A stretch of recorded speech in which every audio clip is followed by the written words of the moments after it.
discussion and take a look into the future. How could relations between Germany and Ukraine, between researchers here and in Ukraine, and between the two science systems look like in the future? And before I talk too long, I just hand over to Katharina Bluhm. She is professor at the Rozaliia Institute, the Institute for Eastern European Studies at FU Berlin, and I'm very thankful that you are moderating this discussion today and lead us through this now 1 hour and 15 minutes of intense discussion. Thank you very, very much. Okay, it's a great pleasure for me to be here and to lead or moderate this discussion, which is of great concern for you but also for us. And I think when we discuss this, we should differentiate between different institutional types and formats. We are talking about universities which have specific opportunities, limits, restrictions, but also specific tasks. We're talking about research institutes, and we talk about foundations who provide the money and need also a strategy how to deal with that. So I actually also would like to focus on what is now, what we have to deal with, and where are the problems. We should also talk about what is now, but should cast some light in the future and discuss what are the opportunities, challenges, and what we can actually do. And for this, I think for this mixture we have to discuss today, we have also impressive panel here with all people needed for this on board. I'm a left-hander, and that's why I'm starting with the left side. I'm not sure if this is correct. So I'm starting with Professor Dr. Leonid Yatsenko. So thank you very much for being here. He is a physicist, studied in Moscow, and later he was a researcher at the Institute of Physics at the National Academy of Science in Kiev, of which he served as a director from 2007 to 2018. He was then the chairman of the National Research Foundation of Ukraine, which is an equivalent of the German DFG here. After the war started, he fled Ukraine with his family. He is currently a guest in the research group of Professor Dr. Arno Rauschenbeutel at the Institute of Physics at the Humboldt University. Thank you very much for being here. To my left also, we have a representative of a foundation, Dr. Judith Wellen. She runs the Department of Strategy and Foreign Relationships at the Humboldt Stiftung, who is, I think, everybody well known here in this room, and a very important foundation in Berlin, in Germany. Miss Dr. Judith Wellen is, she has studied art history at the Freie University and also got her PhD there. And I think there are the major points. I hope. I think I missed. I did something. I shortened something, but I think it's clear. Your role here in this panel, at this panel, is clear. To my left, we have Rozaliia Tarnovetckaia. She is a researcher at the Institute of Vocational Education and Work Studies at the Technical University in Berlin. So that's your current position as a visiting researcher in the field of sustainable mobility and travel behavior. She has studied in Nizhny Novgorod and Moscow and had worked as a data analyst and consultant in Russia, and collaborated in these positions with international development institutions and organizations. Thank you very much for being here. And last but not least, we have Professor Dr. Heribert Hofer here. He is actually a representative, the director of Leibniz Institute, which, as you know, is one of the strong research structures in Germany. So Leibniz Institutes, they are really research intense and have a large network. Mr. Hofer is director of the Leibniz Institute for Zoo and Wildlife Research. Since 2000, and professor of interdisciplinary wildlife science at the Freie University, so we actually are colleagues. Before that, he has been working as a researcher at the Max Planck Institute, which is also a very, which is a second important research structure in Germany, apart from the university system. And he's worked at the Max Planck Institute for Behavioral Physiology and Sea Reason, whatever this is. That's the place. Okay, sorry. He studied biology and philosophy at the University of Saarland and holds a PhD from Oxford University in sociology. I think we have a great panel here today. We agreed on that each panelist have 2-3 minutes, maybe a little bit more, to introduce a position, to place here a position for our further discussion. So we will then have a round of discussion here at the panel level and open also the floor for you. Thank you very much. So who wants to start? We start in the line we have. So then, then you would start. Okay, thank you very much for this kind presentation, and good afternoon, everybody, colleagues and friends. It is certainly my great pleasure to take part in this very important, I think, event for Ukrainians in Berlin, in Germany, and I hope it will be very useful for all of us. And as already Professor Katharina Bluhm said, that I am a physicist.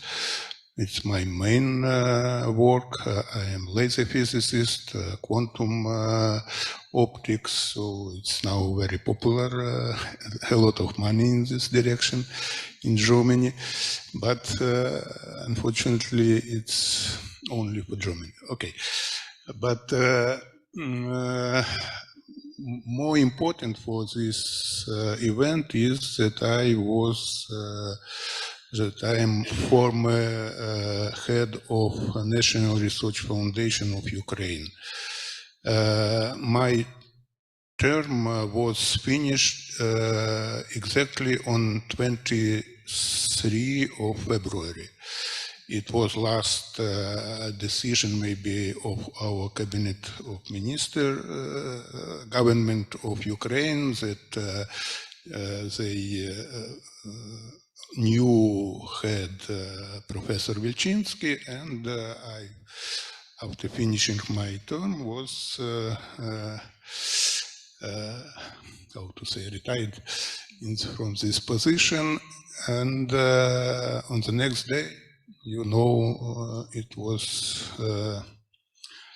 a new time for Ukraine, for all of us, and it was a lot of new problem, and I think I cannot say everything during these 2-3 minutes. So from the point of view of National Research Foundation, we in 3 days on 4th July, we will celebrate 4th year of creation of our foundation. It's this foundation is some historical event for Ukrainian science, because it was first attempt to start science reform in Ukraine, distribution of the funding on the competitive principle, and we did the principle of the scientists made this foundation for scientists. It's people, 30 members of the scientific council who was never involved in administrative work, and we start only me. I had 10 years of the experience as director of the institute. So we create new foundation. We 100 of teams obtain not bad funding, not bad salaries, and after we had 3 calls which was finished and funding.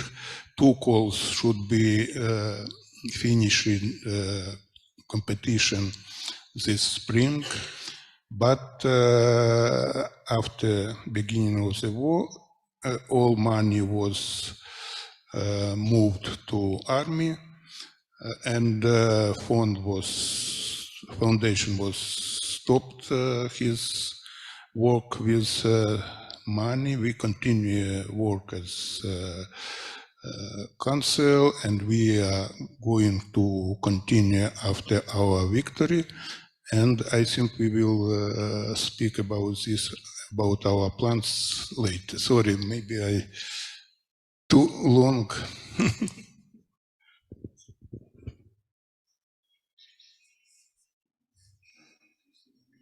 Do you want me to follow up directly? Okay. Yeah, thank you so much for the invitation to the organizers, and also thank you so much for the lovely introduction. It's my great pleasure to be here today, and I really think this is such an important event that, yeah, I almost feel like I hope I can make a contribution, because I've heard so many fascinating panels already. So yeah, it's really great to be here. My name is Judith Wellen. As was announced, I'm head of strategy and public relations with the Alexander von Humboldt Foundation. So I'm responsible for our work as a foundation with the German Parliament, and also responsible for making sure that we have a clear path to the future, so responsible for the strategy. But I guess that's not why I'm invited here today, actually. I think I'm here because part of my department is the Philip Schwartz initiative that we run as a foundation that I think some of you may be familiar with. And if you are not, my wonderful colleague Katrin Schlemme is here at the booth next door, and very happy to introduce the foundation and the program to you. So let me give you a brief introduction into the foundation for those of you who may not be familiar with what we do. Our mission as a foundation is to foster international cooperation and to create networks of trust for our more than 30,000 international grantees all across the globe. But this mission from the very beginning entails supporting scholars who were at risk from political persecution or armed conflict, and this is obviously what we will be discussing today, or what we will touch upon. To address the problem that scholars and higher education institutions have increasingly become the target of restrictions or even outright attacks, together with the Foreign Office, we launched the Philip Schwartz Initiative in 2016 as a dedicated support program for at-risk academics. And I see a couple of colleagues here who very closely work with the program. For instance, Neda Soltani from the Humboldt University. I think even our host is hosting 2 Philip Schwartz scholars at the very moment.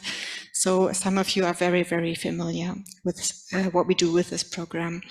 The aim basically is to offer a safe haven in Germany for up to 24 months with the possibility of extension, and to rebuild research careers really in safety here in Germany, or offer a much needed rest from a difficult situation. To this day, we have approximately 370 Philip Schwartz Fellows. I have to read that because it changes constantly, so I took notes, from 24 countries of origin who have found a safe haven, with approximately 100 host institutions here in Germany. So you see already this is pretty diverse. Some of them are represented here today. Now to our response to the war in Ukraine, covers 3 areas basically. First of all, obviously, we offer support to the members that are already in our network and that are affected or even displaced by the attack on Ukraine. Secondly, we offer accessible short-term support to displaced Ukrainian scholars without any ties to the foundation. So that also might be interesting for some of you, and I'm happy to discuss this later on, obviously, through a Philip Schwartz emergency fund. And I'm very happy to say that the first cohort of this emergency fund has already been selected and will start on the 1st of July, so this is tomorrow. And yeah, I'm really relieved. We are now hoping for the second round of this program. We do not have the funding yet, I have to say. I'm a little bit sad that the Foreign Office is not here today. But we are obviously very grateful that they made the first round possible for us. So this is really a great privilege. We run this program for 6 months to really help to get your feedback on the ground and to research your options. This is really a short-term program.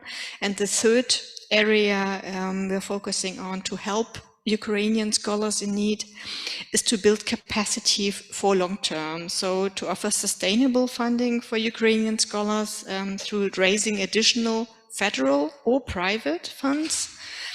And let me give you an example, if I may. I will try and be brief. When the war started, the deadline for our current Philip Schwartz initiative was already running out, so we extended that by 3 weeks. And only within these 3 weeks, we got 170 applications. And this is a lot, considering the pressure that scholars at risk were at the moment escaping from a terrible situation of war, and they still managed to hand in 170 applications. So this gives us a rough idea of what is at stake here, I think.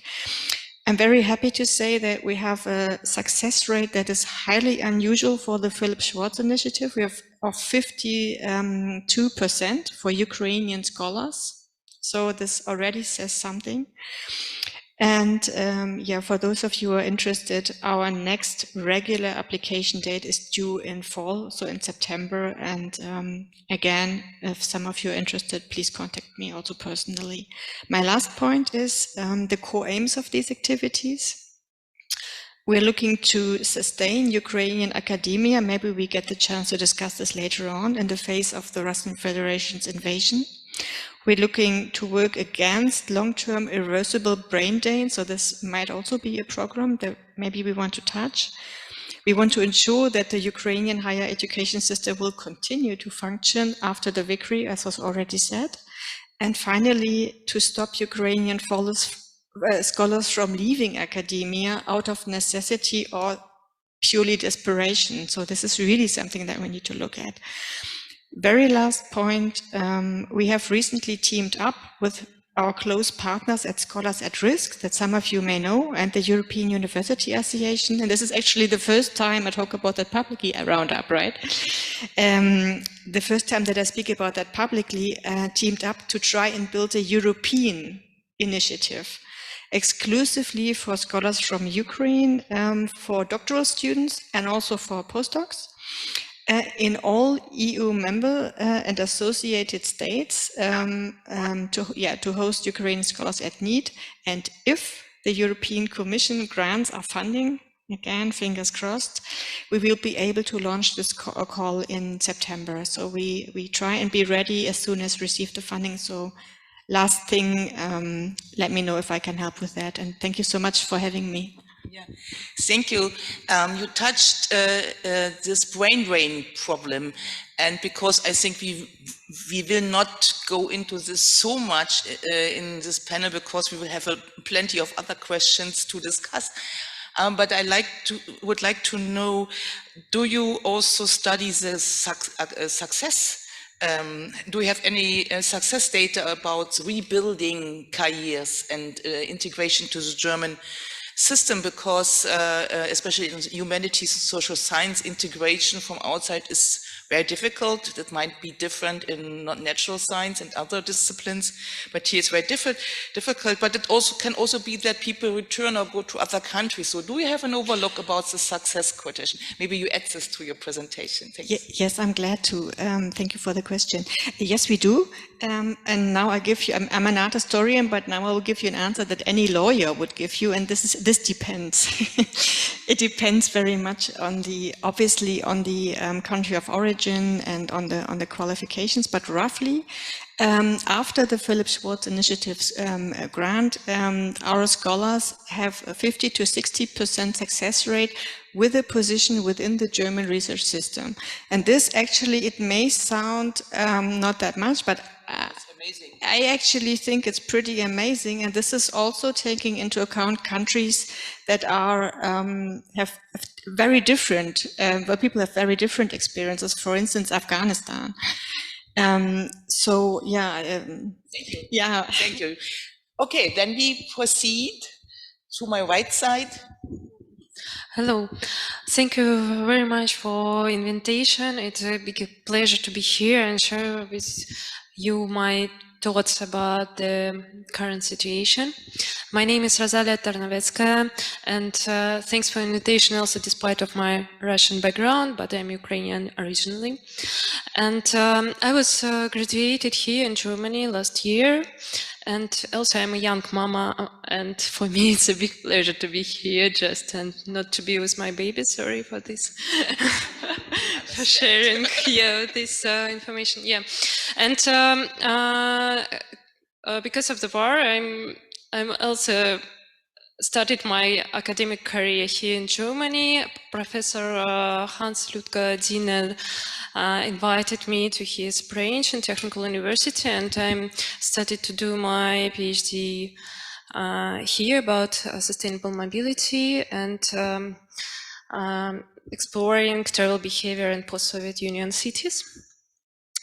Also special for this event, I did a small research and about the state of Ukrainian scientists now because of the war, and I would like to give a short introduction about that. According to Ukrainian Science Reload project, which did a survey among more than 2,000 scientists from Ukraine, they understood that Germany is a leading migration destination for Ukrainian scientists, and now more than 25% of all Ukrainian scientists who moved out of Ukraine, they are now in Germany. And Germany, you have to understand it, that it's a main point for Ukrainian scientists. On the one hand, the current situation has forced a change in professional trajectory of thousands of Ukrainian researchers. From another hand, the German science system faced with a crash test of organizing help and absorbing Ukrainian specialists. This situation can help show the problems of international scholarly cooperation between Germany and international scholars in force majeure cases like disaster or war. Therefore, it seems crucial to study challenges, practices, and problems which appeared last several months in German scholar community. If we're talking about new mid-long-term strategy, it seems that it should be developed based on some research how German scholar system work. Additionally, it's essential to explore how the West countries are helping and use maybe this experience also. From my point of view, it seems crucial that future mid- and long-term strategies for supporting Ukraine have to be a part of the comprehensive German strategy of supporting scientists from high-risk areas. This strategy should include two parts: quick wins and mid-long-term strategy. If we're talking about quick wins, it should include mobility program for scientists, research projects where Ukrainian scientists will be engaged as soon as possible, launch a Ukrainian Emerging Leaders program for young scholars who can quickly move and will help to enhance international cooperation between German science institutions and Ukrainian scientists. Open remote position for Ukrainian scholars, because most part of the people cannot move and they cannot be separate with their family because they have small children or they have old parents, and it's also a burden for them to go abroad.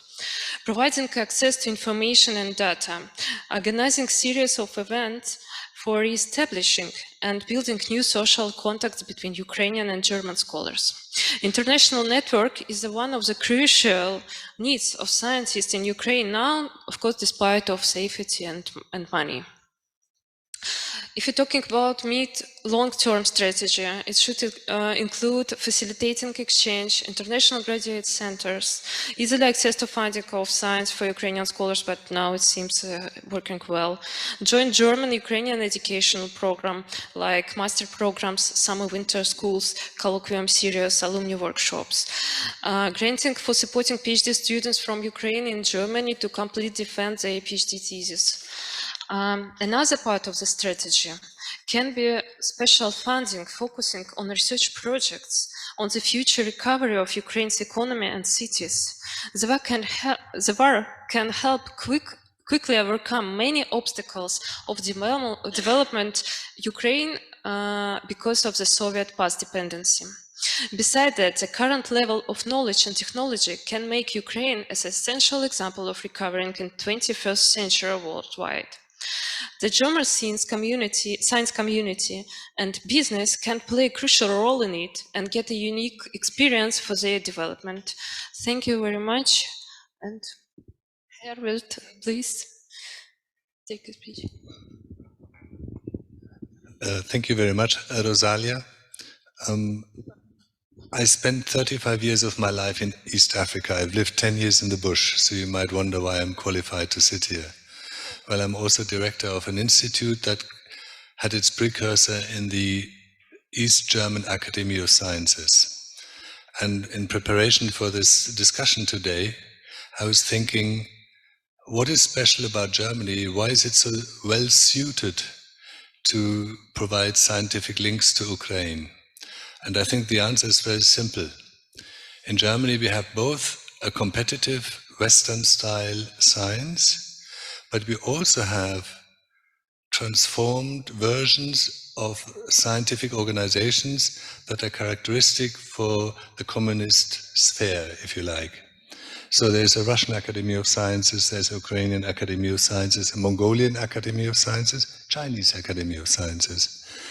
And the former GDR Academy of Sciences, after the wall came down, was transformed basically into 34 new institutes that ended up being Leibniz Institutes, just like mine. My institute is in East Berlin and was a GDR institute.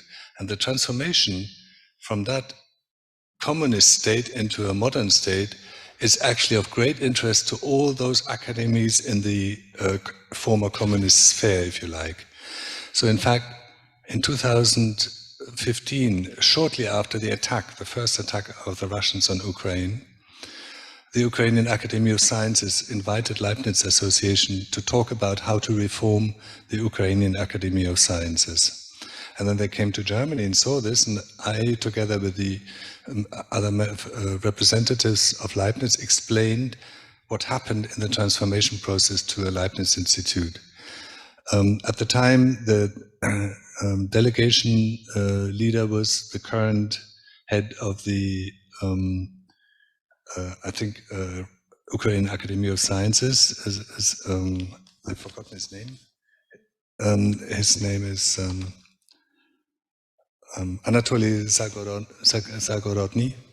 He was there already, and I think the people from the delegation from Ukraine were shocked when they heard that these Leibniz Institutes were evaluated every 7 years by an international commission that has to answer one question: does this institute still have a right to exist?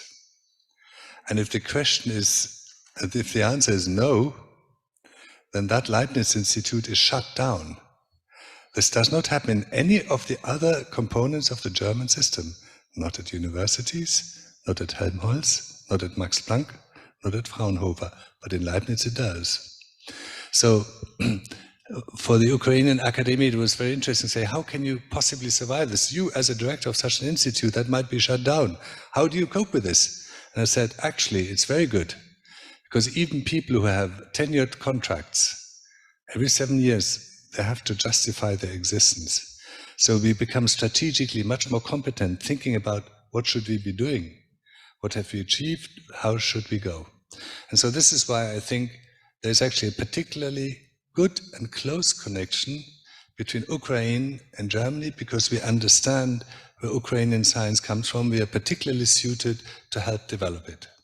I think Ukraine is really an attractive partner for German science. So that's number one. Number two is, I have a staff scientist, a group leader who's from Ukraine. I've had her for 6 years. We've just had a Ukrainian PhD student finish in January. She's now a postdoc in Switzerland. And we have close collaboration with the Natural History Museum and the University in Kharkiv, where there's a rehabilitation for bats, small animals that fly, that are key. And one of the things we did was we organized a paper in Science explaining the problems of natural history collections in Ukraine, how they're being damaged by the current war.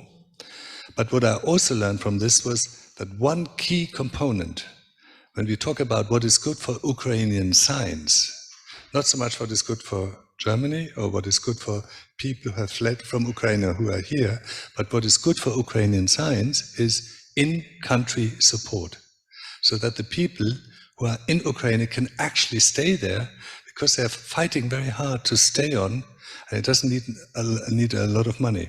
So we found a way, and I'm not sure it's quite legal according to the conditions of funding of German public organizations, but I've just done it. So I know Alexander von Humboldt is a bit accepted from that, and the German Academic Exchange Service also has got special regulations. But traditionally, German institutions like Leibniz and Max Planck and so on, we're not allowed to transfer public money to another country. And this is for me, the key problem at the moment. So we've just done it, and we have provided salary support for 6 scientists in Kharkiv for 6 months. And I think this is something, if we could provide a strategic initiative for in-country support, it will help 2 things. It will help protect the investment from the past in Ukraine, and it will also provide a good justification why there cannot be a brain drain of the best heads from Ukraine to the West. There's no point in us collecting all the best Ukrainian scientists in the West. That is no good for Ukraine, and it's not going to help our connections. And Germany has got a lot of experience in this. You remember that financial crisis in 2008, 2009? Suddenly, France, Spain, Portugal, Greece, and Italy shut down their science funding. Germany benefited dramatically, because in Germany, funding was expanded. So we got all the best people from France, Spain, Portugal, Greece, Italy, Spain. They came here and they stayed. So on that basis, we shouldn't do the same thing to Ukraine. What Ukraine really needs is in-country support, and we need to have a strategic partnership. And I think my colleague who's sitting on the other side here is the living representation of that. We need both the strategic connection between the National Research Foundation of Ukraine and the Deutsche Forschungsgemeinschaft, as well as a strategic component between the research institutions outside the universities, which is Helmholtz, Max Planck, Fraunhofer, Leibniz, with the Ukrainian Academy of Sciences. And that should go in parallel. And if we then can set up sandwich programs, where you have Ukrainian PhD students come to Germany and do some of their work here, and German students go to Ukraine and have some of their work there, we will then create a network of friendships and personal connections that will drive forward the development of scientific cooperation.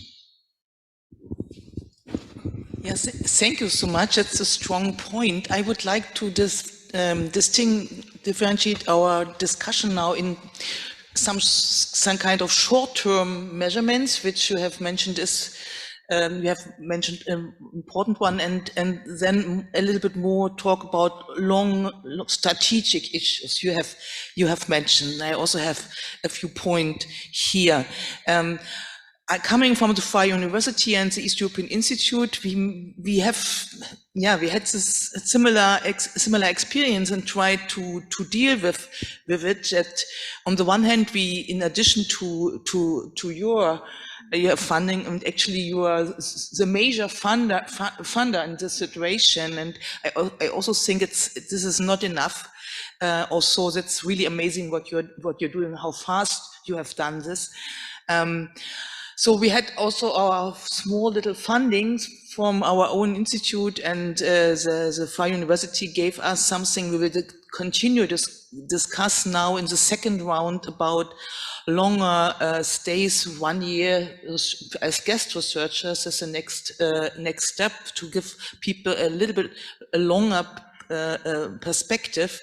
We also discussed the issue of giving money to Ukrainian, and I know that some colleagues managed to figure it out. So, but this was more or less private initiative, was initiative of colleagues, yeah, and to overcome, to find out, to figure out what is the way, how it can work. So actually it works. It works even for our universities where we have the same restrictions. But of course, it would be a great help to have here a more strategic approach for a short-term short-term financing. We have to be aware that this war is not fast over.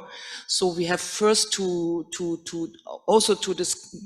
think about to have this, the short-term positions and fundings a bit longer than one might think of, but also this to hinder this brain drain. I think these are two major points.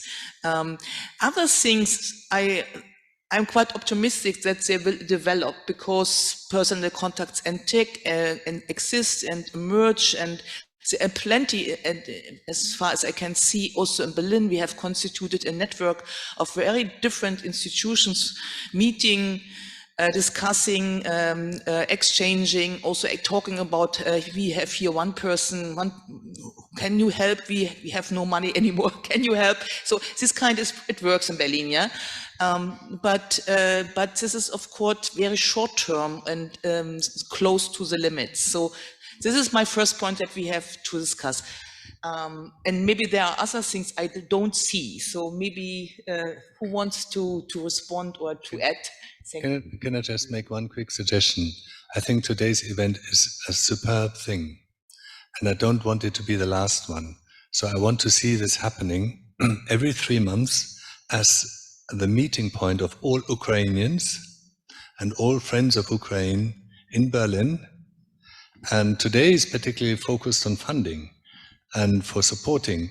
But if we can set up that sense of community, then we can do all sorts of things, informal or otherwise, if we meet every 3 months in such a gathering, so that all the Ukrainians who are in Berlin know this is a community, this is their home, this is where they will find somebody who can assist them. This would be my suggestion for today, coming out of this discussion, that we meet in 3 months again, and we carry on until we think it's not necessary anymore. We'll have to talk to Gregor Hofmann and Anja Sommerfeld, who are the master organizers, and I hope Gregor is actually listening, because he'll have to do it. Gregor, are you listening? Gregor and I have spent many hours on video talks about preparing Ukrainian stuff, but I think we really should have this sense of community, then we can drive this forward. I can see so many people of you have had a beneficial a few hours today, and we should carry on with that. I wanted just to make sure that we don't forget about this, but now we're going to discuss serious things again. The floor is yours. Okay, thank you, Professor Hofer, for very interesting comments.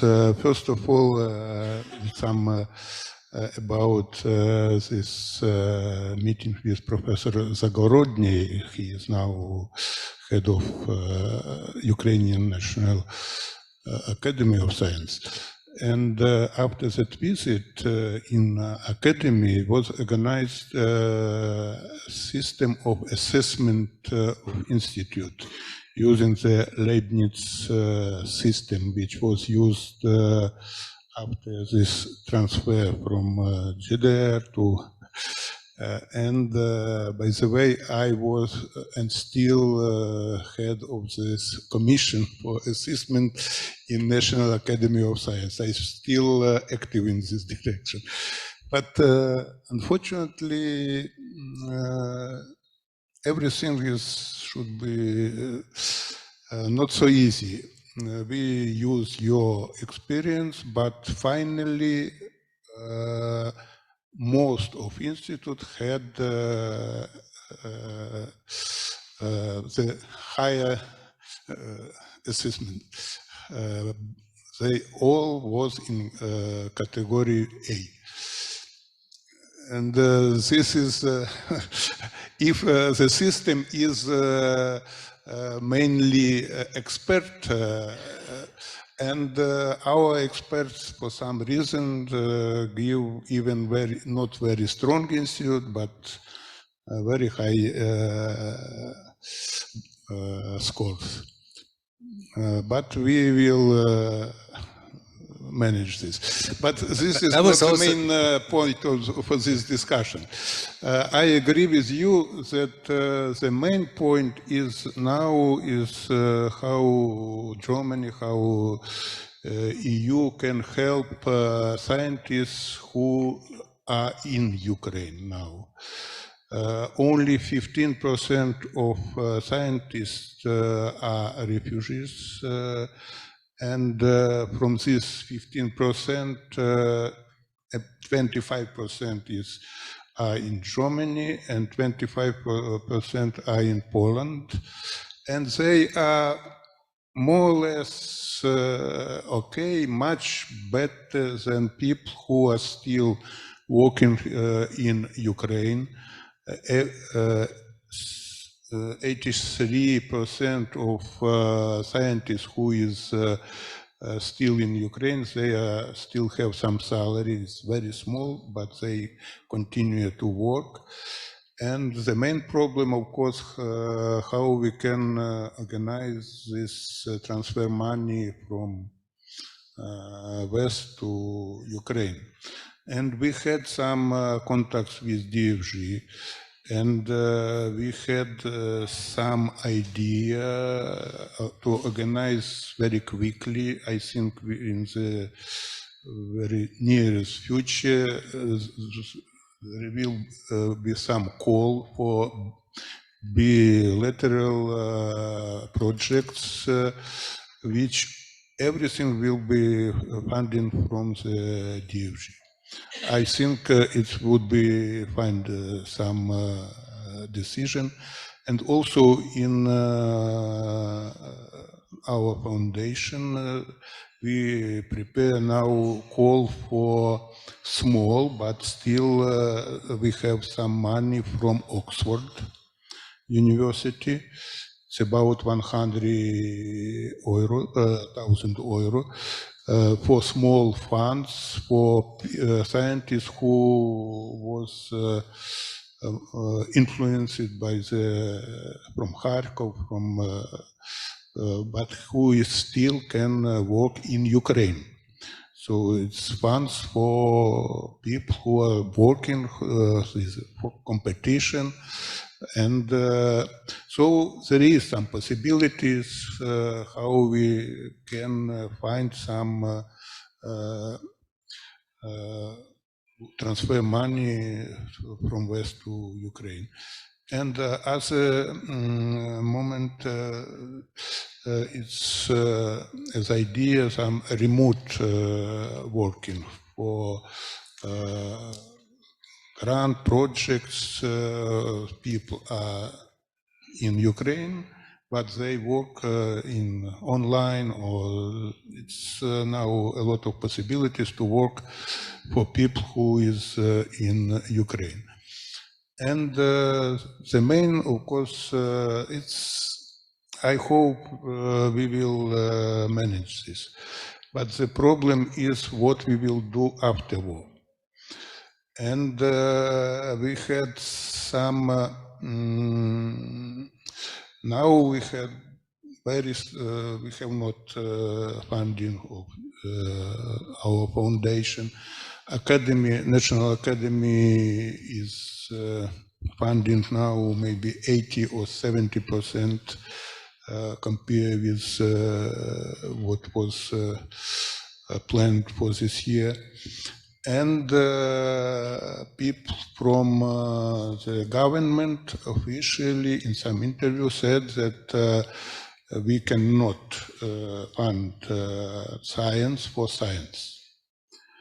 So only, and this is some politic, and maybe it's in this situation it's correct, it's right step, but after war we will have very serious problem with fundamental science in Ukraine, and only help of West, I think it would be only possibility to save fundamental science in Ukraine, because applied science with very quick results, which can help for some reconstruction, I think we will have some funding from Ukrainian government. But for people who are working in mathematics, in physics, in biology, it would be a very difficult time. And now we have to, together with Germany people, with to promote some maybe like Marshall Plan for Ukraine, with necessary part about science, and especially not only some military or applied science, but many important part for fundamental science. Okay, we are already in the middle of the discussion of the future. Someone wants to add something to the short-term perspective. I just would like to prolong this topic which Leonid Yatsenko told now, that also when I did my small survey about this whole situation around Ukrainian science, that in the future, high levels problems with teacher from fundamental introduction subjects in the university will be in Ukraine. It's like math, chemistry, and other, because it needs a lot of time to prepare this kind of teachers. Now they are less protected among other scientists, and it means that also these people work with a wide range of specialists like engineers, economists, but today these groups of teachers are the most not protected. Consequently, it's a high risk of decreasing the quality of higher education in Ukraine because of it in the future. Just because Ukraine will not have enough teachers for first years of education in the university. It's not only about science, it's about potential problems in teaching in higher education in the future. Yes, thank you for focusing on it. I mean, the universities and academic sector in almost all post-communist countries was heavily underpaid already before, especially the salaries, which is already part of the problem. And I think a dramatic change also starts with salaries, which is obviously the most awful moment to discuss salaries in this moment. But so we are not starting from an excellent situation already, and but I really also would say that we have to make clear the politicians also to develop concepts, everybody on his or her position, that universities and research institutes are key resources and then better paid, so to speak, in bracket, for rebuilding, and not just rebuilding Ukraine, but to make it prosper, and not to make it, let's face it, if in the best case, as the periphery, the first country behind the new Iron Curtain, which is not such a great position. And so to avoid this kind of positioning of Ukraine, which maybe at least it's a danger. I mean, Ukraine also has a lot of resources. Maybe it's not necessary, but I will stress this, because we have such examples in the EU where this peripherization happened. And migration is an issue then. Yeah? I think, for example, about Bulgaria, where we have a huge brain drain. And this brain drain is so important that even companies who place their production site there have now problems to get proper employees for this. And this is, I mean, Ukraine is a large country and resource rich, so I'm not so skeptical about it. But we need an awareness that there is a risk, yeah, of a positioning in this new Europe. We are all optimistic and happy about this new situation with this entry ticket of the European Union, but there is a risk. Because the European Union is a highly heterogeneous composition with a lot of tensions and in some core countries and peripheries. And to avoid this situation, science is really, really important. And I wouldn't see there is, and that's why I think the Ukraine and so far Germany can help here, and the European Union should really know and see that that there has to be investment, and to look at strategies. And this old differentiation between applied science and fundamental science, I think, is outdated. So where the best innovations in the last time come from? So I'm not a specialist, but I think of our medicaments in medicine about COVID. So that's not applied science, yeah. So, but I think apart from cooperation of universities and research institutes, to learn to make universities and research institute as a hub for innovative business. Because universities have these transfer institutions that happens in some cities good, and it's very good, excellent. For example, in southern Germany, this is really a successful model, outsourcing of business out of universities. In other cities, it does not work so well. But this kind of, we not only talk about funding and transfer and salaries, but also about the structure. And this is not only about how to improve the excellence of research, also including by better salaries, bracket, but also to think about the structures in an industrial policy and economic way. So I would, if I would you, I would go through the door, the politicians open and say, okay, yeah, that we want, but you have to do it right. So can I make a quick comment on that?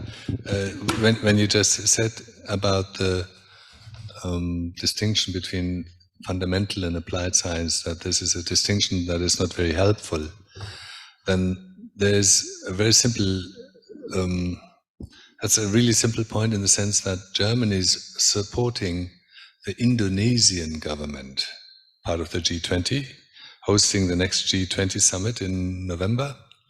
And in Indonesia, the development of universities is going down exactly the route that you just described. They combine fundamental science with applied science. They have an active role in setting up new companies that make use of the development, the scientific development at the university, and they run with it. They're not at all worried about whether it's fundamental or applied, they just do both. But I think Professor Yatsenko's idea about a Marshall Plan that should include science is a really good idea, because what it would do is, it would, this is, I think, where governments could be useful for once, because if there was such a Marshall Plan, then maybe we could overcome these ancient barriers of transferring money from Germany abroad, even within the scientific field. Because if there's such a Marshall Plan that is for the development or the redevelopment of Ukraine in various fields, including science, then for that purpose maybe we can overcome these things, and then we could achieve exactly all the things that we described. We can support both the Academy of Sciences but also the universities. We can ensure that there's in-country support. We can provide the necessary stimulus for the improvement of salaries. And we can use this to set up Strategic Foundation of Ukraine and DFG, as well as the other institutions, to set up those links. Because the links will be sustainable in the long run only if it's the people who run these things will be with it. And that's why I think it's important that the German PhD students and the Ukrainian PhD students of the next generation recognize that the other place is an attractive place to be with and to be interested in. So we have to have both. We have to have the strategy where we use the governments to push the advancement of science, but we also need to set up the network of people, otherwise it's not going to work. Okay. Dr. Wellen, please, the floor is yours. Thank you very much. I was just wondering if you wanted to reply directly to him, because you also had your hand up. Because I wanted to go back to something interesting you said before. I agree with Okay, sorry, I just thought you had your hands up. I really liked the question that you asked before, and if you allow, I would like to go back to that for a brief moment to take us from the long-term perspective to what to do at the moment. Now I've done that.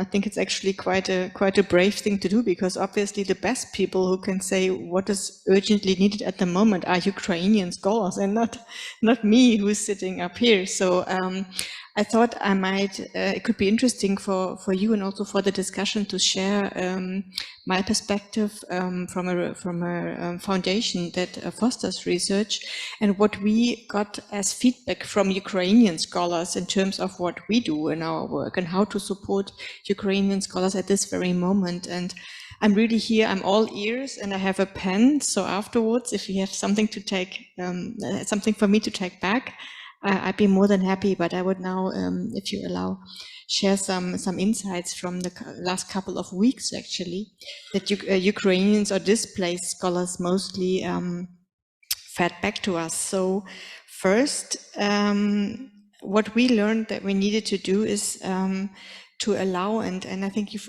already mentioned that also, allow for continued affiliation with the scholars' Ukrainian home institution. So we're talking about people who are displaced, who are not in the country anymore, but to allow for them to keep the affiliation with their home institutions.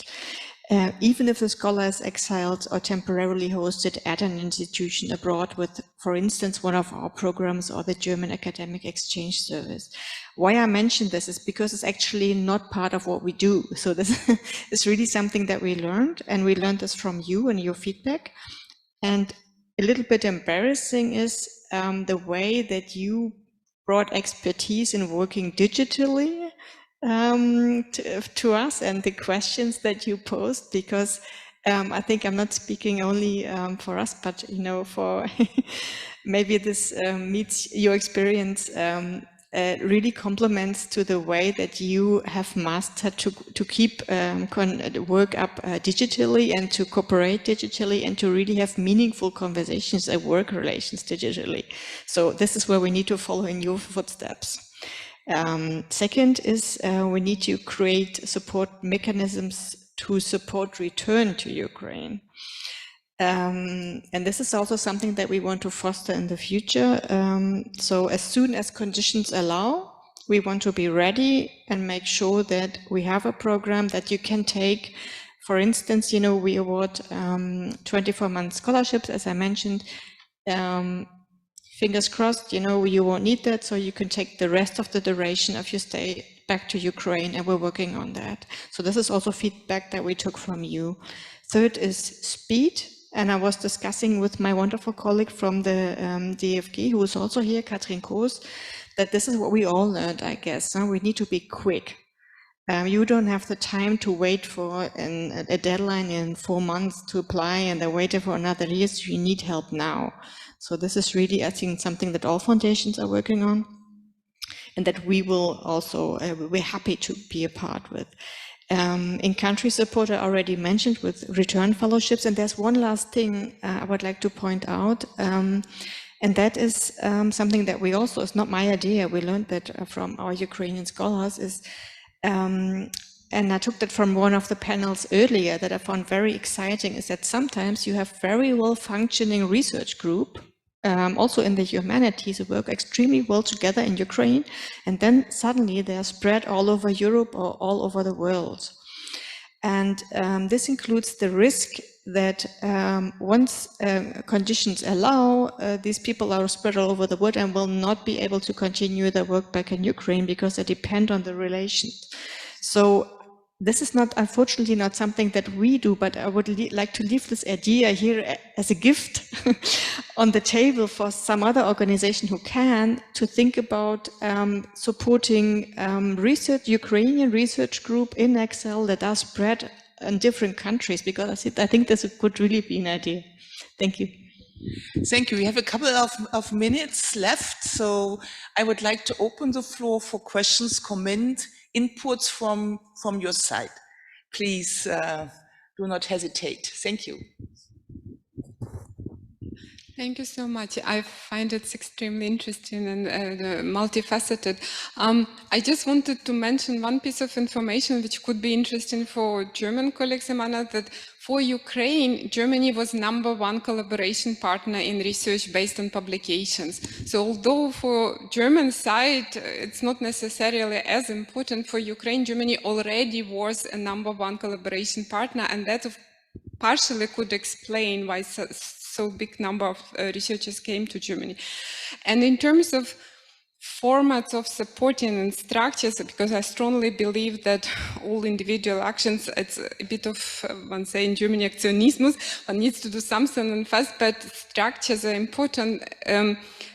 Example of a German-French or Franco-German university as a modality of supporting collaboration through joint summer schools, joint degrees, joint exchanges. It sounds university, but it's actually a funding mechanism. I believe one doesn't need to invent the wheel. I believe right now there's quite a bit of money in the system to support Ukraine, and one looks for solutions. I think that was political solution for completely another reason, but I think it could be adopted. So for me, it was important to voice it. Maybe some of you have experience, can comment on that, and you are in position maybe to bring it a bit higher up. Thank you. Other points and questions, comments, please. No one? Then I see my panel is not leaving me alone. A quick response to this comment. That comment is absolutely right. There are joint degrees between French and German universities, and they work very well. There's no structural hurdles to overcome. It just requires the initiative of people who are convinced to do so. So the same thing could be done between German and Ukrainian universities, just like we also have the Viadrina in Frankfurt an der Oder, which has a special affinity to Poland. Yeah, there's absolutely no need why we shouldn't do this, and this is where I think it would be helpful to have the governments come to a strategic agreement that we want this, and then the individual universities to push and say, yes, we are going to team up and do this. But I think it needs that support, and we need to have that hurdle that at the moment Germany is not allowed to provide money for in-country support. We need that removed. Because the German Academic Exchange Service, for example, does a fantastic sandwich program, which even works with African universities. Come on, if it works with African universities, and I can tell you, I've seen the state of African universities, the Ukrainian universities are in a better state. So it should be absolutely no problem, provided we get that political will, and then it should be possible to do so. Yeah, these points here raised here are very important because they go beyond what can be managed by a single university or by a single institute or a research institute, even if it's Leibniz. And so, yeah, we have to address this to higher levels of politicians and the question. But I think the general selling point is really not only to consider science and universities and research as such, but really as a crucial point for a recovery and development of Ukraine. And this of course demands also readiness for reforms in Ukraine, I think. And if you like to add something to this point, because you were very skeptical how you see the chances. I mean, you cannot. It's not a transfer thing. It's something you can offer, and Ukraine has to agree and to also to bring in their own needs and wishes and interests. Yeah, and so first thing, there needs to be an exchange. And maybe it's a bad timing for this, but it will happen, yeah. Difficult to say. Maybe I will add to this suggestion about some joint universities. Maybe it's more not only university, maybe some creation of the center. As example, Dubna, for example, it would be. So we have in Academy of Science very nice, strong institutes. Bogomolets Institute here, we have to PhD students from the Institute of Theoretical Physics, where director is Zagorodny, my institute, Institute of Physics.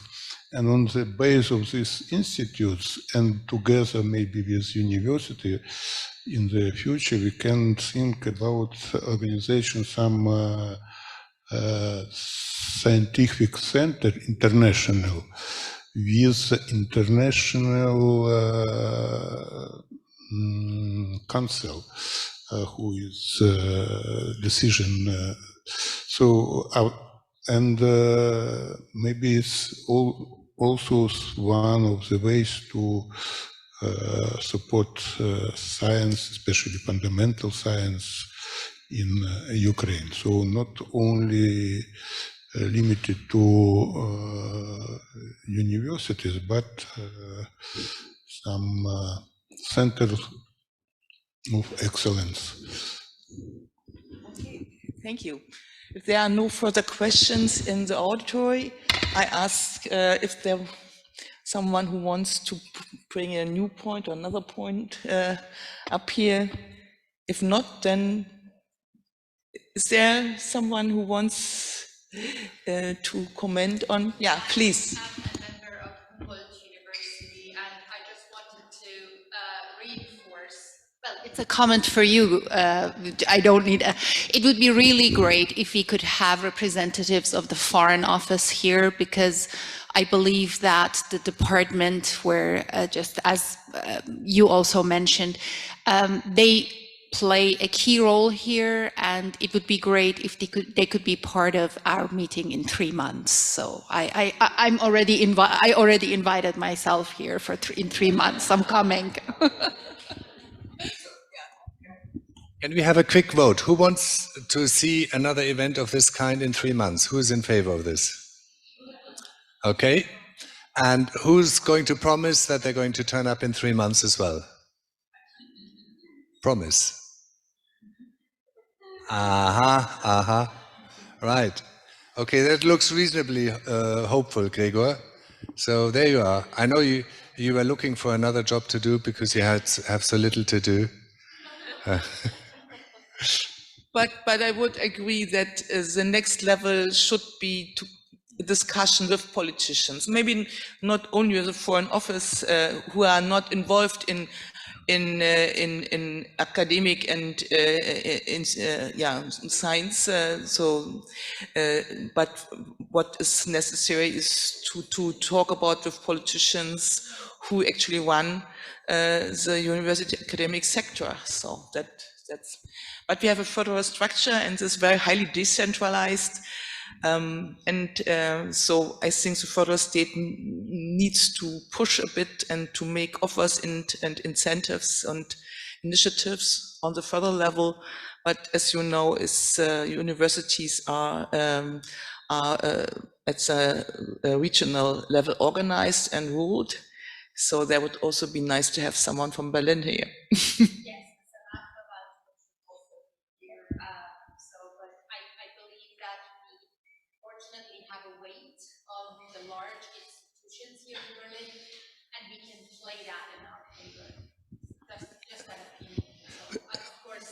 Judith Wellen and Professor Hofer also mentioned that. We can push for it because we have the Berlin University Alliance, the BUA, who is anyway very strongly involved. And BR50 is all of us, the external research organizations, which are also pushing for it. So we're going to push together. This is where BUA and BR50 are one unit. Okay, so if no one, I see. Yeah, finally, please. Yeah, I just wanted to reinforce this Berlin focus because, of course, it is great that we use this opportunity to discuss the national level of strategy about cooperation with Ukraine. But I always found it very interesting that in Bayern they have BAIHOST, which is Bayerische Osteuropäische Kooperation, and there it's this agency then is a partner for cooperation with Czech Republic, with Polish, whatever, and they fund stipends specifically for Eastern Europe. So for Berlin not to have something like this sounds strange. So this is why we do need Berlin authorities also for maybe pursuing this because there's a lot of, as was mentioned, interesting experience why it makes a lot of sense, but also for us in Berlin to think if, for example, Berlin University Alliance identified grand challenges and one of them is public health, and it is of absolute immediate huge importance for Ukraine, not only post-COVID, it was a completely reorganized system. The first master program was established in cooperation with the Berlin University, Berlin Hochschule here, Aachen Hochschule, and there are synergies both because of need, but because also of just pure science. So for us to not only see it as a humanitarian action, but actually action from which Berlin can profit, finding the synergies in physics, in different areas, using the very well-trained IT experts, and also what was mentioned, this whole digital advance, and maybe this post-COVID discovery that world is a smaller place and a lot of things can happen remotely and physical location is much less relevant. I think it is a very transformative time. War is absolutely horrible, but the opportunities that arise also now through physical presence of our colleagues here who in the past would have been quite a challenge to get, and now we should capitalize on it. So this would be definitely my plea. And on just another little comment, when going back to the national level, we should not also forget that Ukraine is associated with Horizon Europe. It became now a candidate member of European Union, and the whole integration into European research area should also not be forgotten. So there's also thinking on that level, and maybe we also need to see synergies and not like Europe is doing something, Berlin is doing something, Germany is doing something, and it's all disconnected. So in my view, of course, also to save time, one needs to see where one can put these things, initiatives together. Yeah, sure. Very short. Berlin already has a partnership with Namibia. It should be possible to develop a strategic partnership with Ukraine. And as far as I know, Ukraine is, as of today or the coming week, already an associate partner of EU Horizon Europe. Okay, I couldn't say it better. So it's a lot of tasks we have before us, and yeah, great points you raised at the end, and yeah, we should just continue our discussion and involve politics into it. And I'm thankful that you stayed here after this long day, and I wish you a nice evening, and stop here without a further summary or something. Thank you very much for coming, and thank you. Thank you for your work. Thank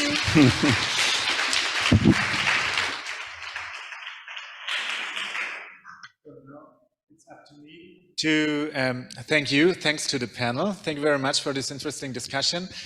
Of course, the team that prepared this event from the Berlin Center for Global Engagement, NeuroCure, SCRiPTS, BR50, and the German-Ukrainian Academic Society, we all want to do a follow-up on this event. So I don't know whether we can do another event like this in 3 months' time, because it was kind of an effort to prepare this, and we are not overstaffed, to say it like that. But we thought that maybe also, given the impressions stuff you mentioned to the people on the information desks, or the ideas that you may have put into the box we set up back there. So if you want to put an idea in there, feel free to do so. We want to discuss this, and maybe we want to do, we thought about doing some follow-up offers, like with smaller effort, like Zoom workshops on how to apply for specific funding programs, or there are already offers like that in different parts. We may set up, the Berlin Center for Global Engagement has a website where they collected information on similar information that Oksana provided in her talk today, where to apply for funding, how does this work. The German Academic Exchange Service offers such workshops online as well. So there is a lot of information, and we will think about how we can fit into this offer, and how we can support building a network in Berlin with Ukraine and for Ukrainians here in Berlin. So I also know that there are several private funders thinking about how they could support a Ukrainian network. I don't know whether BR50 is the right place to go to. Maybe other actors will take these initiatives up, but I'm sure there will be something, and yeah, we'll keep you posted, or at least try to. So thank you very much. Thank you for joining us today. There will be an opportunity for networking. There will be some food and drinks over here. There are still the information desks, so yeah, talk to us, talk to each other. The building will be open until 8 p.m. and then we would have to ask you to leave, but it's still 90 minutes. So thank you very much for joining us, and thanks to the team in supporting this great event. Thanks.